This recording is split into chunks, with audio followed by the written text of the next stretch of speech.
खुलुमबाय फुंबिलिनि गाहाम हामलायनाय जासिहरबाय। दिनै 16 आगष्ट 2020 रबिबार बेदर जानायनि सान। फैदो दिनैनि फुंबिलिनि माखासे खौरांफोरखौ फारि फारि मिथियालानि। गिबि खौराङा जाबाय सुशांत सिंह राजपूतखौ मोजां मोनग्रा एबा सुशांत सिंह राजपूतनि फेन्सफोरा गोबां दुखु मोननो फोरमायदों। मानोना दासिमबो सुशांत सिंह राजपूतनि केसखौ बा सुशांत सिंह राजपूतनि बुथारग्रा दायनिगिरिखौ नायबिजिरनानै मोननाय जायाखै। दा बेनिखायनो जायबा बिथांमोना सुशांत सिंह राजपूतखौ मोजां मोनो बिथांमोना गोबां दुखु मोननाय फोरमायदों। लोगोसे मैयाहाय जोंनि बे हादोराव सानसेयावनो 57,000 सुबुंफोरखौ कर'ना भाइरास बेमारनिफ्राय रैखा खालामनो हादों एबा रिकभार खालामनो हादों आरो बियो मोनसे गोदान रेकर्ड जोंनि बे हादोरनि थाखाय। दानिया फैदो गुबुन खौराङाव। गुबुन खौराङा जाबाय आमेरिका हादोरा चाइनिज कम्पानिफोरखौ 90 डेजनि थाखाय टाइम होदों। जेरै टिकटक कम्पानि आरो बायदिसिना कम्पानि दंबावो, माने बिसोरखौ बेन खालामसिगोन आरोना। 90 डेजनि थाखाय टाइम होदों।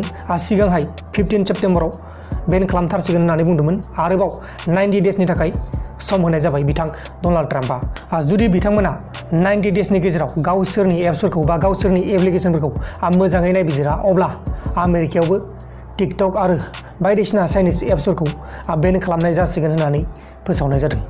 लोगोसे बिथां प्रणब मुखार्जी बिथाङा दासिमबो भेन्टिलेटरावनो दंगासिनो दं होननानै फोसावनाय जादों। माने बिथांनि देहाया गाज्रि अबस्थायाव दङ।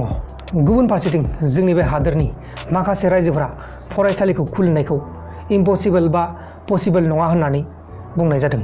दा बेनिखायनो जोंनि बे हादोरनि माखासे रायजोफोरा फरायसालिफोरखौ खुलिथ'नाय नङा होननानै फोसावनाय जादों। दानिया फैदो गुबुन खौराङाव।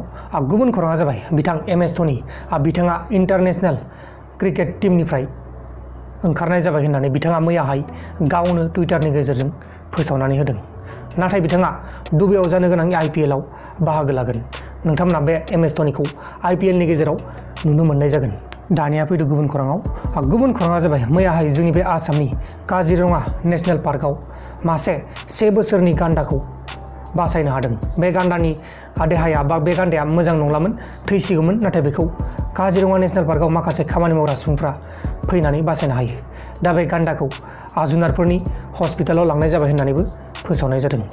गुबुन खौराङा जाबाय मैयाहाय जोंनि बे हादोराव 24 घन्टानि गेजेरावनो गासै 8,48,000 सुबुंफोरखौ कर'ना टेस्ट खालामनाय जादों होननानै फोसावनाय जादों।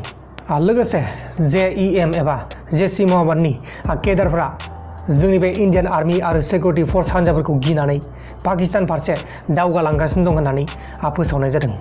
दानिया फैदो गुबुन खौराङाव। गुबुन खौराङा जाबाय उत्तर प्रदेशनि हापुर होननाय जायगायाव सासे 6 बोसोर बैसोनि हिन्जावसा गथ'खौ किडनेप खालामग्रा दुथाङा पुलिसफोरजों एरेस्ट खालामजाखांनायनि उनाव खारनो नागिरनायाव UP पुलिसआ बेखौ आथिङाव गावो आरो बियो जायगायावनो थैयाबो। दा बे दुथांखौ पुलिसफोरा हस्पिटालाव लांनाय जाबाय होननानैबो फोसावनाय जादों। लोगोसे मैयाहाय वेस्ट बेंगलाव सासे BJPनि खामानि मावग्राखौ TMCनि माखासे खामानि मावग्रा सुबुंफ्रा फैनानै फिरफिला बिरबाय थानाय समावनो थिगसे बुनानै बुथारबाय। बे BJPआव खामानि मावग्रानि मुङानो जाहैबाय सुदर्शन। दा बेखौ पस्टमर्टम खालामनो थाखाय हस्पिटालाव लांनाय जाबाय। TMC माने तृणमूल कंग्रेस, माने बिसोर मोनसे पार्टी, कंग्रेस पार्टी। बे कंग्रेस पार्टीया BJP पार्टीनि खामानि मावग्राखौ फिरफिला बिरबाय थानाय समावनो बुथारबाय। लोगोफोर, दिनैनि फुंबिलिनि रादाबफोरा बेखिनिल'मोन। जुदि नोंथांमोना आंनि बे भिडिअखौ मोजां मोनदों अब्ला भिडिअखौ लाइक खालाम। लोगोसे चेनेलाव गोदानबा चेनेलखौबो साबस्क्राइब खालाम। दाहाय बेलासियाव मोनसे रादाब फैगासिनो दं। बेलासिनि रादाब नोंथांमोना नायबानो जाबाय। बाय बाय।